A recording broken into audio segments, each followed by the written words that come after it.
Еженедельно о самом главном смотрите 7 дней на ТНВ.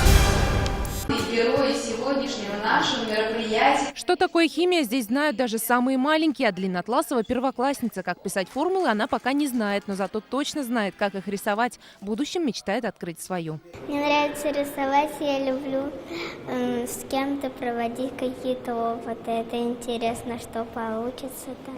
А Амира и Зарина Хамадиярова уже знают, химия – наука сложная. Сестры участвуют не в первый раз, рисуют всегда с удовольствием, признается мама девочек. Детям очень нравится, это общее развитие детей, это очень интересно, увлекательно, как для детей, так и для взрослых. Нарисовала пони, я их еще люблю. Юный возраст молодых художников, архитекторов, фотографов, вы можете увидеть настолько интересные, яркие работы, что взрослый не сможет так нарисовать. Конкурс рисунков от компании «Таиф» проходит здесь уже 12-й раз. Цель – познакомить детей с миром творчества и науки. Своими необычными работами ребята удивляют каждый год, говорят организаторы. В этом году в конкурсе приняли участие более 700 человек. Как говорят организаторы, это рекордное количество детей. Название конкурса выбрано тоже не случайно, ведь 2019 год объявлен годом таблицы Менделеева. За фантазию в красках яркие подарки, мягкие игрушки, подарочные сертификаты и грамоты подарили сегодня участникам и победителям конкурса.